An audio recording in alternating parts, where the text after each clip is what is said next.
monde, en tout cas, oui, madame, une émission actuelle en Moka, vous allez bel et bien présenter et pendant un moment à Béti les rois, et Zingakouf. Pour la bino, le lot n'a eu des cadres et PPRD.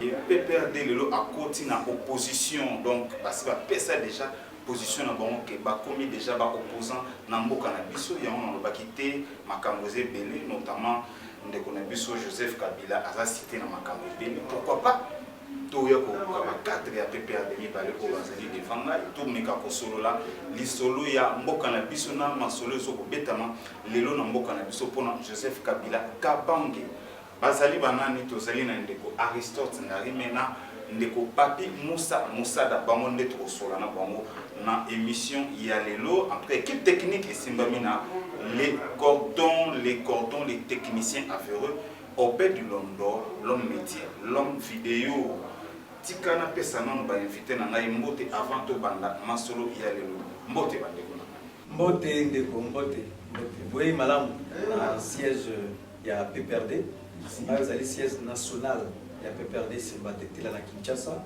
RDC Congo merci PMBO Maloba ezali omboka wa bino ndeko na ebité Colochen oyo recommandé nga bikende ko luka ndeko PPRD Colochen ezali bongo le monsieur Bona Mumbamuna aza résidé na Allemagne mobali ya maman Rebecca bango tebele na bino ba invité bosenga ki bango baza déjà bino nyonso to bolandaka avec TV Monde na bangana na ndeko Aristote question na ngai liboso ezali ndeko est-ce que esalaka yo obino sonité lelo pour défendre Joseph Kabila lelo ndenge pour défendre yo wana vraiment merci ndeko Rekam chaîne Rekam TV chaîne Rekam ndenge boye pa na biso d'abord tozali parti moko civilisé boye pa na biso a na siège national na PPRD Bokoti ba yambi bino malamu tala cadre na biso tala ba drapeau na biso tala makambo nyonso to yambi bino malamu na PPRD tozali parti organisé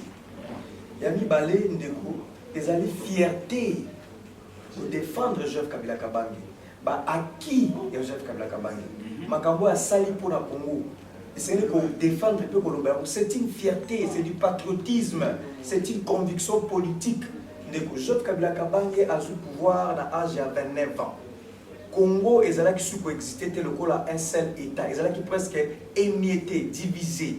Et pas dans la base où il est aux RCD, na Kisanga, aux KML, aux Boke Panzani, et Zalaki ya Kabwana. Joseph Kabila Kabanga yé a eu à Zongisi Moka, Tokomi Moko. T'as la raison, il y a pour l'anda Joseph Kabila Kabanga. Deuxièmement, Joseph Kabanga Nimi formule à 1+4. Oh, il s'est rare dans Mokili. T'as la raison, pour l'anda Joseph Kabila Kabanga. Joseph Kabila Kabanga qui est Moussika a promulgué la Constitution le 18 février 2006. Il y a une raison pour la Joseph Kabila Kabanga. À qui sous les Kawanate a sali une élection. Tu as voté pour l'élection à la Moussali au Pony et ça dit à Joseph Kabila Kabanga. En 2006, 2011, comme en 2018, a sali une élection. Tu as la raison pour la Joseph Kabila Kabanga. En plus, a sali alternance. Au lieu de saler matin à Congo, il y a un demi colombo à pouvoir pour soi quota. Tu as la raison pour la Joseph Kabila Kabanga. Donc, fait naïe. Moutoua Kitaki Simanae, Emmanuel Ramazan Chadari, secrétaire permanent, il y a PPRD. Il y a qui candidat pour la République. Azuite, Tonzimi, le quoi démocrate, Joseph Kabila Kabanga, non, le quoi Tozuite, Tozongasima. T'as la raison, il y a beaucoup de raisons. Il y a beaucoup de raisons, je ne sais pas ce qui est le papier, Moussa d'accord, Baksa, dans une minute, par rapport à Nenge Bakwa Barake, pour que la sonité à défendre le Joseph Kabila Kabanga. Après 18 ans, le big à celle et le côté dans le iyo ndeko koyoka soni kaka bango moko basi bachangea déjà maloba awa sikoyo raison ya kolanda Joseph Kabila Kabange ezali ke lelo la liberté d'expression est garantie en République démocratique du Congo parce que yali elenge moko a existé dans le pouvoir Joseph Kabila Kabange. Raison ya kolanda Joseph Kabila Kabange parce que Rekam a existé parce que Kabila a donné du valeur na métier na bino. Parce que Kabila, quand il est arrivé au pouvoir, tous les gens qui ont chaîne au Missatou, au Yébani, Yoza na média, au Yébi. Mais Kabila est arrivé et Kabila est parti, il nous a laissé plus de 400 chaînes. Même des chaînes YouTube que vous utilisez aussi. C'est grâce à la loi que Kabila a donné lieu d'existence dans le Congo. Voilà, ça valorise votre métier. Vous êtes respectueux, vous êtes quand même père des enfants, que les enfants, mes enfants qui vivent chez vous, vivent aussi aujourd'hui par rapport à un noble métier que vous êtes en train de faire, parce que la liberté d'expression existe, ça a été payé un prix, et pas Moutoumoko au Babengi Joseph Kabila Kamani. Donc ce sont les acquis qu'on ne peut jamais cracher sur ça. Voilà le valeur que nous, en tant que jeunes, nous avons constaté que jusqu'à ce jour, et l'engue mon côté, oh, assis à Sali Makambo, oh, Babilengue, va se retrouver aujourd'hui. Et l'engue naïe, et Sali que non, à tel que Bolenge naïe pour la Kubungisa, Mokao, Yamondo Monipe, et l'engue Moussou, soyez Kokota na Bokondi. Ceux qui Kabila était à 29 ans, qui pouvaient payer les prix par les bottes qui a amené ici, est-ce que les gens qui portent les Rolex aujourd'hui pouvaient en porter aujourd'hui avec le Winston? Non plus. Ils ne pouvaient pas avoir même des voyages en luxe. Les gens ne pouvaient pas monter même des jets. Parce qu'aujourd'hui, même pour se déplacer de province à l'autre, avion, ils ont à luxe. Mais aujourd'hui, les gens voyagent et les gens peuvent quitter Kassai à pied pour ici. Mais comment est-ce qu'on peut saper la réputation ou soit qu'on bosse dans l'image à Moutouabongo? Parce qu'aujourd'hui, parti Moussou et Kosala Makileli na Kishasa. Ce que Kabila Zaki le pouvoir de Kosala Makileli était. Les lots précisés, IDPS, les militants dans Bangono surtout. Ce qui Kabila Tchaka pont loigneté. Banga Bayande. Et puis comme Soussou Bayade des Tina Matanga à Sphinx, ils n'ont jamais rentré. Aujourd'hui, Kabila a fait que les lots, tu peux te déplacer de chez toi avec transport moko respectueux au Yetiao. Avant le régime Kabila, nous quand nous sommes arrivés dans ce pays ici, Bozala na taxi ni na moko. Qualité ni na taxi Bozala na moko. Même communication, est-ce qu'à l'époque là, Bamato Soboko Salé la biche à qualité ou na à cette époque avant le régime Kabila, est-ce que ça pouvait exister ici? Non plus. Donc à cause de ça, dis-moi, même si Kabila, vous n'êtes pas membre du PPD, mais Kabila, ses œuvres, vit avec vous dans vos maisons. Tout ça, il faut beaucoup de respect. C'est pourquoi ce que vous nous avez vu, nous sommes déterminés d'accompagner Kabila pour récupérer encore le pouvoir, parce que mission est partie et à conquérir le pouvoir. Donc on a géré, le parti a été créé au pouvoir, nous avons perdu le pouvoir, mais nous sommes en train de se battre encore pour reconquérir encore le pouvoir. Et c'est pour 2023 nous allons récupérer le pouvoir pour que tu acheves la mission. Pour conquérir le pouvoir, pendant 18 ans, Makambo, Bossali, Lelo, Joseph Kabila, comme Kotanga, Makambo Bélé, notamment affaire Congo Aldop, et puis de l'autre côté, procès à Ndeko Floribert Tchebeya, Combo ya Joseph Kabila, et aussi Kotanga demandé pour récupérer le sous-pouvoir. Déjà, ça me fait rire. Vous savez, vous les journalistes, vous devez quand même, excusez-moi le terme, maturité n'a une fois et matin. Parce qu'en France, tout d'abord, même en Allemagne, quand il y a des sérieux problèmes, il y a gestion ces banques. Mais je ne vous vois pas, vous les journalistes, aller faire des enquêtes là-bas pour les mettre devant la justice. Je ne vois. Donc, vous n'êtes pas intelligent. Ou soit vous n'avez pas étudié de même études qu'eux ont fait là-bas pour être journalistes. Mais aujourd'hui, quand vous trouvez 4 petits journalistes, ils se réunissent autour des pots de vin pour venir saper la réputation parce que par le passé, on ne vous a pas reçu chez nous. Qui vous avait dit que c'était obligatoire qu'on puisse vous reçu chez vous pour payer nos pauvres? Par le passé, Kabila chez lui à la maison, on nous a annoncé que non, pour aller petit journaliste, il faut y oh, comme Kabila c'est un homme élégant, bon, non, on a appris que non, bananayo, bali na ba carrière minier et puis bali na ba compte moko yali na ba mio. À l'époque, l'enfant de Kabila avait 6 ans. Est-ce que l'enfant de 6 ans peut avoir des carrières minières? Est-ce que l'enfant de 6 ans peut avoir des comptes au misolo yali ebele? Voilà stupidité ya Bantou Bakolinga Kolobisa Kabila parce que Kabila l'obate. Non, notre culture ce n'est pas parler là où il ne faut pas parler. On parle quand il y a nécessité et l'importance à Koloba. Bantou ça qui confiance à Koloba, là partout. Voilà beaucoup de péchés et les erreurs. On ne peut pas amener notre leader à parler n'importe où, n'importe quand. All Dop c'est une vaste aventure. Tu as senti toi-même que Bango Bakani Mbanga. C'était parce que confusion côté Libango. Leur planification n'était pas bien orientée parce que les déchets qui est venu. Nous, au PPRD, Donc on ne fait pas même allusion à ça. C'est comme si ceux qui me voulaient dire et langue et donc nous on n'était pas même intéressés de ça. Nous donnons du valeur à les journalistes et parce qu'un Européen ne peut jamais se donner le luxe pour la valoriser. Yo en tant que journaliste. Mais nous avons l'obligation de valoriser parce que tu reflètes notre image en Boka. Mais comment est-ce que moi je peux me donner le luxe pour aller soutenir un petit journaliste? C'est parce qu'elle a la peau blanche. Les études qu'elle a fait, c'est ça que toi aussi tu as fait. Mais études déjà, tu peux voir qu'un Français a dit quand on est un Français, il va soutenir lui. Mais il va te soutenir. Non, tu es singe, un nègre. Mais comment est-ce que pourquoi nous, même études, que peut-être lui il a fait des formations, toi tu as fait 5 ans de licence. Mais non, c'est une vaste aventure. Nous, on n'a pas le temps. Nous attendons leur finalité. Parler les procès chez B. Voilà comment est-ce que une vaste aventure, on cherche. Encore une vaste aventure. Mais c'est une vaste aventure. Je te donne tout d'abord les fonctionnements parce qu'une compétence est d'attribution. J'ai suivi un petit major devant la barre à Kolobakeno. J'ai reçu un coup de fil de Kabila. Non, même ton fils à la maison, à Seka Kebele. Et toi, tu vois qu'un président de la République, il y a des chefs d'état-major, des chefs de renseignement, il y a des hauts cadres. À l'époque, il était si c'est capitaine, si c'est lieutenant.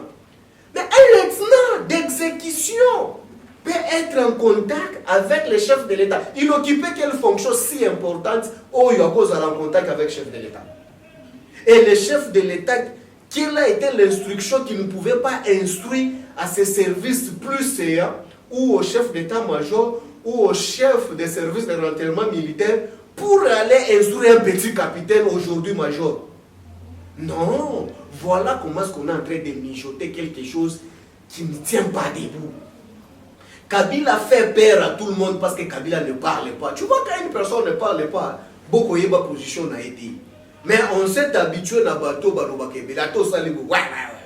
il te parle, finalement même Biblié, lobi mutonobakebele, munokone betsa makamabo, kolobatro, oko promettre makambo ko réaliser. Kolobebele, oko kosa pe ebele. Kolobebele, oko ki ko yiba même kaka na malo. Yango te tolobi que procès wana, ça nous intéresse pas. Nous voulons voir aussi les mêmes procès. Il y a 9 combattants, il y a eu des personnes qui les jours il y a marche, il y a Sakata Mina, il y a des combattants au Bakoufa, 9. Il y avait les policiers au Bazaki lynchés par les membres de l'IDPS. Je n'ai jamais vu le procès comme ça. Qui les avait instruits? Mais tout le monde avait un procès à Bongo. Nakatanga, même jour, il y a aussi les combattants portés disparus. Babomaka, Bango, Bakoufa, Kanaba policier, et Bibembeza, Kawana. Tout le monde a un procès. Mais aujourd'hui, tellement on est en train de chercher partout, on ne sait pas comprendre. Par les passés, pour venir chercher ces mots, pour chuter. Pour nous, il y a un cadre à PPD place Makambozali pour Wakanda. Même dans le ministère intérieur, on a envoyé l'IGF 4 jours là-bas. Allez voir les traces de Chadar là où il a géré, s'il a volé l'argent pour que tout kangaï. Mais ils étaient humiliés là-bas. Ils ont vu une gestion au Bakoka qui koye bangote que non, ce monsieur pouvait gérer ainsi. Et il est le premier ministre intérieur au Atikaka Misolo paye plus de 300 000 $ dans ma compte. Il y a la caisse, pas dans la compte, il y a l'État. Caisse, il y a le ministère, il y a 4 cabinets.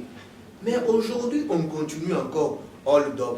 Bakosa Kibino, journaliste, Kikaya Kimi, Ezaki Koyiba Misolo, l'État na carte visa. Mais tu as suivi leur militant de l'IDPS qui est ministre des Finances aujourd'hui. Il reconnaît que notre salaire qui bouzoba. Bakar Chouana, ce n'est pas Mouibi, toi, lui, Kozongi Sango. Mais nous, les journalistes, beaucoup le bangote. Mais là, qui sont les vrais voleurs?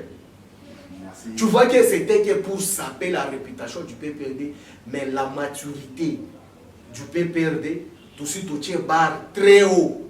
Bakote pas. Si paiement na bango kusuka na 2022. De Tokuma 2023 déjà vous allez là l'obite. Deko Aristote mais na makambo non sous procès Tchebeya affaire Congo hold up poso pas un jour de Joseph Kabila apparaît devant justice congolaise. D'abord on a appuyé exposé il y a camarade na compagnon d'élite Moussa Daniel Swalobi, il a totalement raison. On a besoin de se moquer Joseph Kabila Kabang et ba qui n'est allié belé. Et puis, tant que Joseph Kabila est au pouvoir, tout ça qui n'a combien de banques commerciales dans RDC? Tout ça qui n'a pas banque commerciale presque pas. c'est Joseph Kabila Kabange, quand il est arrivé, à favoriser le climat des affaires. Le lot de la banque est belé, la banque même le service téléphonique aux Alangolais. Mais à l'époque, ils avaient quitté pour la kala, aux téléphone, au benga mutu. Banako leki sabiso no leki na Rwanda débat transféré awa. Nga et pas la base pour au comment Kinshasa Zaki c'est chemin de la croix. Il n'y avait pas de liaison, il y avait pas de liaison avec Kinshasa. Moi, l'État n'existait presque pas, mon cher frère. Donc, le lot, on peut ou ne pas aimer Joseph Kabila Kabange, mais si tu es un homme fait de la chair, on peut reconnaître na Kiwana. Le lot, aux UP4 bancaires, aux UP Mbongo, ça les activités, le lot, comme foot open à banque, le lot, tout ça, ce sont les acquis. Oui, dans ce pays-là qui pour une fois. Oui, à tous les gens qui m'ont dit, on peut vérité une fois. Une fois, qui porte parole au gouvernement, Azak Kolobalobi, Bantubaye Bakamote qui, Banzela, Yambo Kanabiso, Mutatonga Yango Mingi Kolegaki sous Joseph Kabila Kabange. Moi, Banzela, nous avons tout ça dans le lot. Mutatongi, ba kilomètre belé, c'est Joseph Kabila Kabange. Oui, aussi, nous, on a trouvé 400 km de routes asphaltées. Voilà. Nous, quand nous sommes partis, nous avons laissé plus de 5000 km de routes asphaltées en dehors de terres abattues. Voilà. Donc, on va bloquer Patrick Mille pour vous dire qu'il y a beaucoup à apprécier Joseph Kabila Kabange. Bino, peut-être qu'il y a une image à Joseph Kabila Kabange.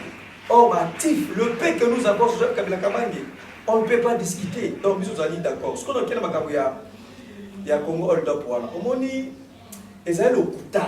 De quoi lobby, il y a 3 500 pièces. Hein, bah, pièce le côté 3 500 pièces. D'abord, de 1, bah, on peut sauver pièce sur le Kuta. On a un certificat qui va pièce sur la nyoso. Quel est l'organe habilité à dire effectivement, la pièce la pièce authentique. Ce n'est pas parce que vous avez la pièce dans la boque, va monter dans la carte du coup que ça devient vrai. Et que comme une religion, et comme une parole évangile, on s'appuie si la pièce aux alliés certifiée dans l'organe habilité. Premier argument. J'ai obi à tous les gens qui ont bien que ça Satan. Au moni IGF abengi Alain Foka. Il dit Alain Foka. On a dit des collègues nabino. Il y a RFI. Basali émission na Gilles Alingeti. Alain Foka. Na makambo etali hold up. Gilles Alingeti a lobby kutu collègue nanga et communicateur à Joseph Kabila Kabange. A expliqué que ma dossier tout va utiliser qui on a ils allaient ba faux ils a malade monter ba s'appuyer qui va bloquer ya pesa qui et ça n'a pas sa raison d'être.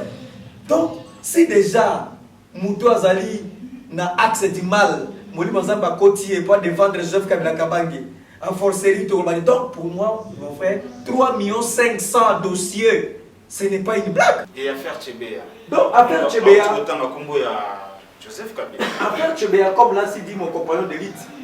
C'est une vaste blague. Bameka kinanu na makambu ya hold up pour na ko clouer image à Joseph Kabila Kabange parce que ba moni qui peut perdre comme qu'on s'organiser, qu'on se restructurer pour qu'on se projeter dans l'avenir, tous on a la conquête. Tous allez de plus en plus au accueilli. Merci au atikali to identifier donc au kende et le mon camarade secrétaire permanent Emmanuel Ramazani Chandari. Ba moni peut pas dire ko bon to rebondir. Babimisi makambo hold up pour la bébissa image de Joseph Kabila Kabange va se rendre compte que c'est faux et que ça livre comment hold up on est dans sous-bassement à malamouté si le plan juridique si le plan politique si le plan sociologique est simbité va basculer les sous babito rozoya pi to ke na makambo ya procès au tomona kiwana mais c'est quand même une honte. D'abord il faut vous rappeler Joseph Kabila Kabange a été pris en charge par une loi. Il y a la loi portant statut des anciens présidents de la République. Les ce n'est même pas ma juridiction XY que se prévaloir. Parce qu'il est pris en charge par une loi. Première observation. Deuxième observation. De quoi franchement? Est-ce que c'est si facile comme ça? C'est si simple comme ça? Téléphone. Et puis pour faire foi dans mon téléphone, vous ne savez pas que vous trafiquez voir mon téléphone.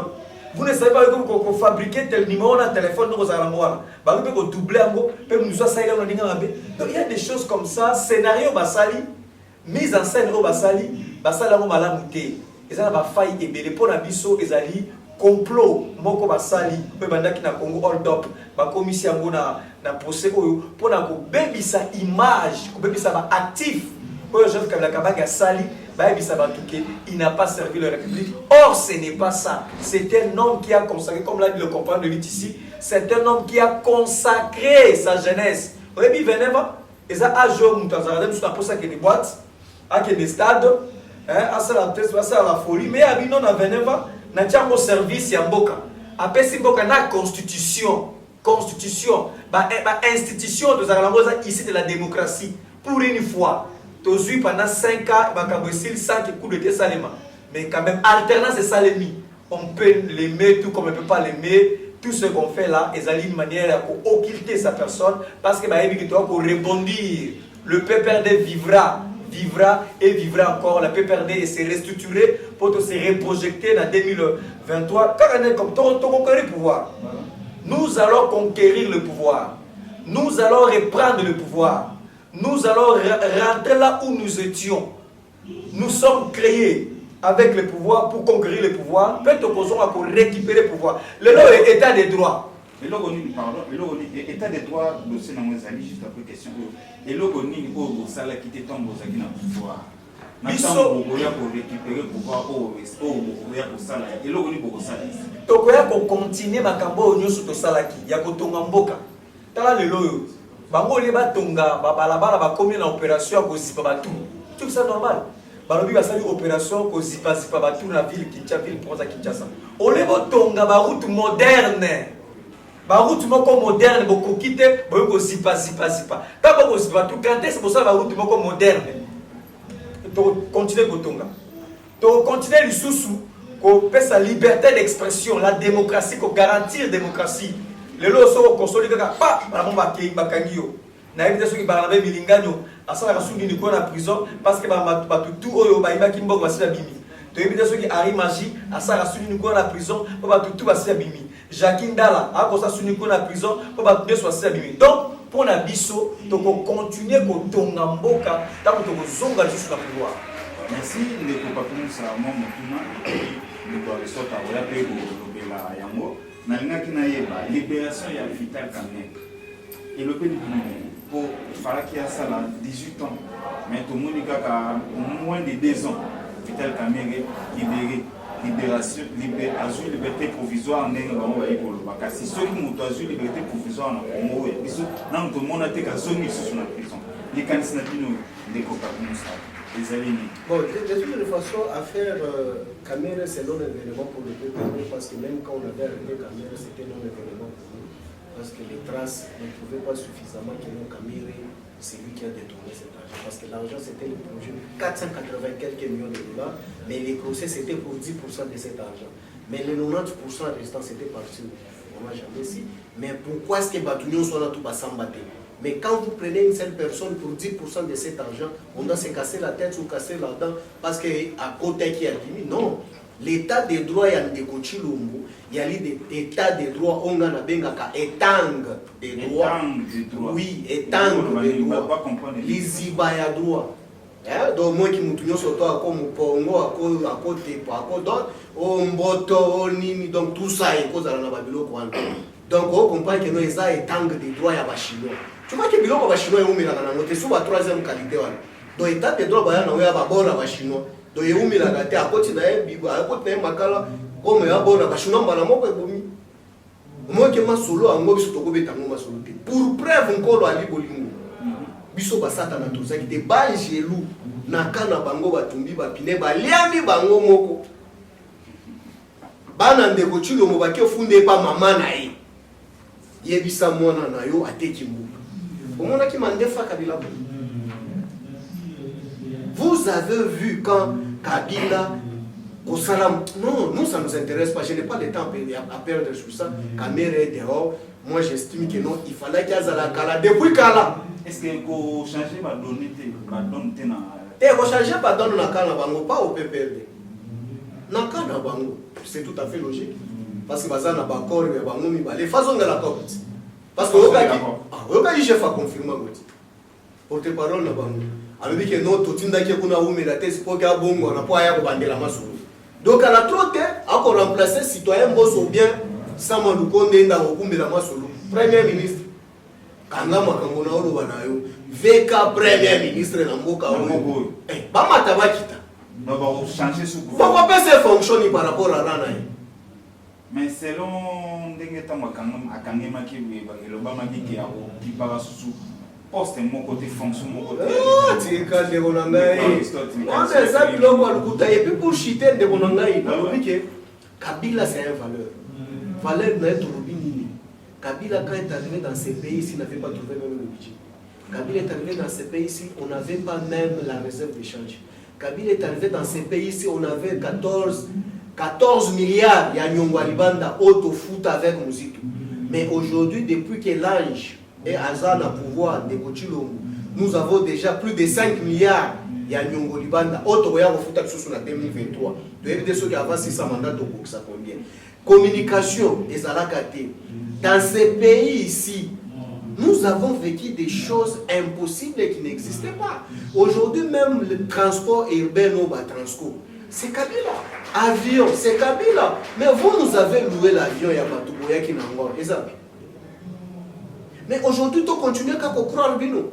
Non, écoutez, Kabila c'est un valeur. Il est parti, vous a laissé réserve d'échange, il y a un monde de Bokangela qui caméra parce que c'est à cause de cet argent. Tout tika qui a mon accès à cause de la mauvaise décaissement, tout est commis à 22, 23 les lots. Donc tu vois que Kabila c'est un valeur.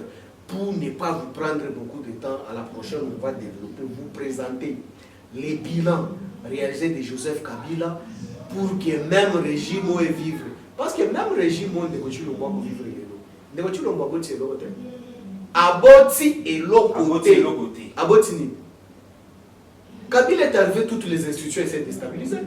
Armée, il fallait organiser. Tu avais suivi M. Tchulongo lui-même à l'étranger, il a dit qu'il a trouvé armée bien organisée. Et puis il a trouvé le pays, tous les 4 coins, même 1 kilomètre longuate. Mais à Oboye, si ba Kongomani, contrat pour ça, Rwanda na Congo, bote kimbokate.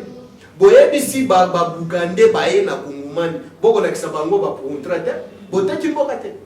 Mais si c'était Kabila, tu t'imagines, tout n'a même Kolocheno Ali na Miki, ne Kolocheno yo, Bona Mumba, Yoza na Miki. Soki ezalaki nde Kabila akotisaki ba Uganda basala musala oba kusala. Soki ezalaki nde Kabila apesaki Kagame ba minere nyonso to alongolango na Congo bakende kotretango chez ou toyebaka pourcentage na biso te. Bino na mikili wana boyemba trop. Mais lelo boloba lisusu ye wana apesi ba biloko nyonso tu. Mwana na bango ya mikili. Merci ndeko. Mwana na bango ya mikili. Mwana na bango ya mikili. Ndeko azote na rime ozo mona les candidats par rapport à l'état des droits ndeko Félix Antoine Tshisekedi a instauré l'état des droits aux hommes. L'état des droits existe à Gate, na Congo. L'état des droits, on met en sous sur la beauté. Parce que va kunda yango, basala libulu, batie état des droits, bazipa yango, batie béton likolo na yango, batie pena béton pour ata emeka ko sekwate. Hein? Batie libulu, batie état de droit, gati béton. Bétonner amour. État de droit à la Sunomboka Ote. Bisonde to kotisa qui état de droit au point où tu sali alternance. Pour respecter la constitution. C'est ça l'état de droit. Si Manabiso état de droit à la Susu, te. Basi ba kunda état de droit, béton, basi pas amour. Les alliés Sony va utiliser état de droit pour la Bokanga Vital Kamere. Bamoni était incapable de respecter ma corps na bango. Bamoni Vital Kamere a gêné la bango politique. Bakosala nini bayokani entre bango pour la koeba combat pour réduire Vital Kamere. Ba brandir par 4 ans état de droit.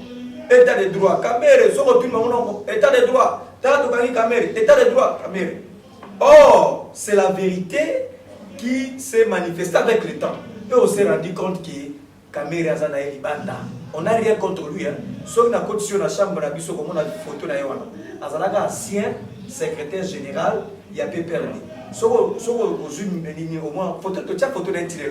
pour aller quand il pas la mission azali moto la mission aller kaka on a rien on a rien de personnel mais bateau va utiliser qui état de droit à l'okuta pour la kokangaye avec le temps de comprendre que état de droit parce que pas ba kunda ya ngweza sous terre ezala qui slogan ezala qui vide ezala qui crée ezala qui masano ezala qui lioto état de droit ko bossa na yango tika yango makambwana to beta masolo mususu ndeko vitel la sabimi Jamal oyebi Jamal a tout la liberté provisoire à Sabimi ndeko Willy Bakonga asi abima nani so atika ko ba ndeko ya OV2 basi abima donc bato nyonso bakaki bango na se ya prétexte état de droit baza déjà libanda to tika makambo ezali soni IDPS baza na discours moko te ya koyebisa peuple congolais vie sociale ya congolais c'est kufi et c'est baby nzala eza makasi na Congo banzela ezala soute gratuité enseignement c'est kufa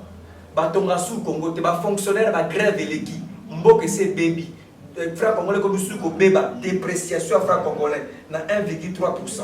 Donc mboka il faut to na habiter baba ki ba directeur de pa Nzambe mais na limite za ki Nzambe parce que ki Nzambe anga ki nde asala malam pour ba directeur pa moto mususu ta place de commission nazo pesa bino dernier mot 1 minute 30 donc 90 secondes na bandi na ndeko papier musala lilo balance kezani ni dans notre temps pour glisser moi quelques mots par rapport à entrée à troupe ougandaise na mboka na biso pour aussi ça rébellion na mboka en dehors ya wana soki bandeko ba kolanda yo cadre ya PPRD message ni yo kopesa après na voir ce que te message à couper ces alités parce que bango te ba proposer biso te Kabila a trouvé na mboka o tozaki na 140 groupes armés na est tozwa ba Ougandais te po ba ya kopilonner bango ba lungoza bango libanda te.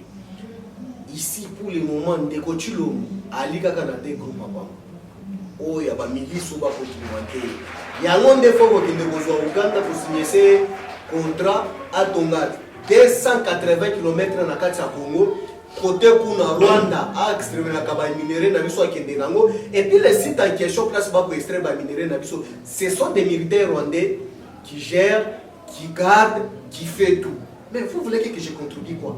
Même si j'ai contribué quelque chose ici, ça doit changer l'idée en Chilombo pour Abengana Bango. Moi, je dis que par le passé, vous nous avez traité que tout est Kimboka. Parce que les lois ne sont pas confondre. Qui a vendu maintenant le pays aujourd'hui? Moi, je reste kabiliste. Kabila Kabanye Moussaada Tokadjou, il reste mon autorité morale. Je n'ai pas l'énergie à perdre par là. Biso Tolingi Kaka. Yebi Saka patron na Oya Mikili. Mwana na bino wa mikili yeo wako shire Congo. Mwana ba mabiki. Siko sort na biso ezalaki. Bino bofinga Kabila teki mboka toze la réponse na. En réalité, régime onde teki mboka. Bino teka na mboka. Régime onde teki mboka. Ba Ougandais basakuna. Ba Ougandais ba yeme parlement épité. Parlement la biso zali informé té. Ba combien de personnes? Bah il faut combien de temps bah ça la action nini et puis na zamona Kisangani na fani na tani kuna bande kona ba Ugandais wana bayaki na Kisangani ba bunda na ba Rwandais ba tu ba kufa ba jeune ba kufa na Kisangani. Moi je suis de là ni comme toi à Kisangani, j'ai fait mes études là-bas na Maele na télé de Kisangani. Image na bango tika le soko taika komba Ugandais na Kisangani ba même ko lia yo mais bazu ba kotisi bango jour ba kenda ba Ugandais bazu na mena ba soso na biso ba tabana biso ba biloko tu bibe na biso ba Ugandais bazu ba katisa ba kenda na ona ba soso na biso ba kenda nango ba pia biso na Kisangani cimetière wana ya 6 jours ezali na Kisangani le no boso kisaba ndai na Kisangani tona kota bino bozali ba boza muyindi bolingi biso te to basambisa biso ba biba futa biso 10 milliards de dollars Uganda va futa biso de ko Chilombo le bito bon salamia abi voilà to bon salamia ba to tiala bango na se to tiala bango na se ba ndeko na poto yebisa kama na poto mwana na bango na kosenga na mukolo shelo bikombe nani bona mumba mu ndeko bona yoza mona poto tango yoso tindala ndeko a reçoit information to révéler bino ba la poto pour comprendre que ndeko na bino abona poto ya diaspora boyeba kiye ya zubokozi awa tala ndinga tekeli bino mboka teki mboka donc il n'y a rien à espérer. Mboka eza kubeba, mboka ekufi. Chômage, et combien 90%? Chômage. Courant, ils ont soutenu Kisangani. Basali 5 mois sans courant. Et ça, les Kisangani, vérifié 5 mois. Koutou, bakena DG Asinel Kuna, Bengani Koutou, bakona Kisangani 5 mois sans courant. Depuis 1960, Makambo Salamate, 5 mois sans courant na Kisangani Parangai. Ils ont racaté. Sony, chômage, courant, maille, insécurité. Gratuité ou enseignement ou gratuité ezali zéro. Bapara ba komi ko futa. Ba église catholique ba komi ko futisa. Donc sur toutes les lignes et donc tout ba initiaki et quoi projet il est gelou qu'on va sous-souter. Est-ce que j'ai la francophonie il fallait seulement ba délocaliser voilà déjà. Oui. Mais oui pour la ligne. Nous solo ba pesa pas ça j'ai la francophonie. Ba mboli yango. Yebisa kolosheno mwana. Bono bakango bino ba ke kabila teka kimboka. Botala batonde ba kosa. Yebisa il faut tenir le message. Mais ngolo na poto. Ndeko na bino mwana poto. Voilà. Ndeko na bino mwana poto nde ao kamba kongo. Tala makambo sali. Tala mwilo kwa sali. Siko biso to uta na zamba. Boseka biso to ya na babote. Qui est maintenant le plus civilisé? Tala moi ke kokosa biso bino mwana poto. Donc pona ngai ezali para IDPS na pouvoir ezali parenthèse une malédiction une parenthèse au bois que yango mbangu to bossa oni parenthèse au kangelo ko bodu ko chamno pembeni total makama malamu c'est ça ezali no komboko ya bosoni 37 à lokuta état de droit à lokuta social à peuple c'est beba espoir de vie espérance de vie ezali soutien na Congo. Merci beaucoup nous senga na bandeko moi message il y a PPRD par rapport à bandeko ba ko la biso. Message à PPRD, Topesi Bangoba que non PPRD Tikalika parti Moko, le premier parti en République démocratique du Congo installé partout dans les coins et les recoins du pays. Et puis aujourd'hui, les seuls partis où ils ont bien administré, vous êtes arrivés chez nous, ce n'est pas comme ailleurs. Je pense qu'au Tamboli n'a pas parti, nous sommes là où tu es, tu vois avec non, tu vois l'image, il y a docteur, professeur Ramazani Chader, comment est-ce qu'Ali Ali Kokambabiso. Est-ce que tu as vu les voiles chez nous? On vous a agressé. Donc nous sommes là calmes. Image oh Ali Komona, on est image à Moutoua Kambakabiso. Donc nous invitons tous ceux qui doutent encore pour venir adhérer au PPD. Il est temps de venir se faire former. N'engue toko former pe bakadre avec des bestes, tous ça s'appelle bango. Baya aux formations. Tout ça bango comment est-ce que politique est ça le maka, comment est-ce que bagéraka. Malheureusement, au Tchokokuta Bango, Bango ne va pas d'accord. Tout ça, Bango, problème, le coup, la base matière de Bayaka, ou Topesi Bango. Est-ce que les gens, la candidat, déjà, où il y a pour Nami, la carte PPRD pour l'élection de 2023? Eh, na modèle où bande konabiso bataliba ba na comportement bon ba ko bomaya avant 2023. Soto la kisi bango ka keno hier on a kozala candidat biso 2023. Na comportement na bango, mais to ko perdre. Mais Azali déjà, tout ces Jacanaïe, tout ça, au moment opportun, nous allons vous présenter. Ndeko Aristote PPRD Etikali parti aux alliés mieux organisés, comme l'a si bien dit mon copain d'élite. PPRD, tous alliés s'est restructuré, s'organiser pour se reprojeter dans l'avenir. Tout cela qui va identification. C'était un grand travail au secrétaire permanent Salaki. On a identifié tous les cadres au Batikali fidèles à Jeff Kabila Kabang et puis fidèles à PPRD. Moussa M. Salemaki.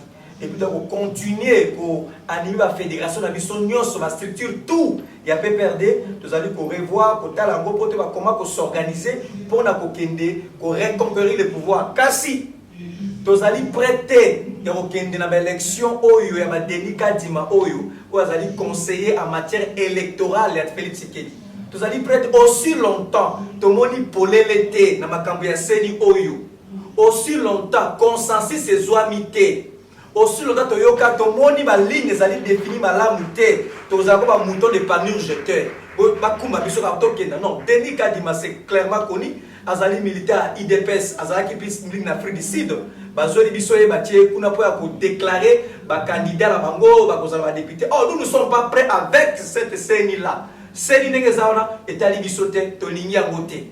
Donc, tu es ici, tu es la PPRD vie encore. Moi, je suis bilingue, les PPRD vie encore, les PPRD encore là, nous continuons, nous travaillons, nous sommes restructurés et nous avons, les PPRD vivra et vivra encore. Merci beaucoup. na bino bozokita ya kolanda biso. Merci na ba invité na ngai ya mokolo ya lelo ezalaki ndeko Aristote Ngari mena ndeko ya biso Papi Musada tokutani prochainement na invité ya sika pe na masolo ya sika awa na Rekam TV. Bosana te, s'abonner, pourquoi pas partager émission bande comme sous batala pe. Allez, tous les cas.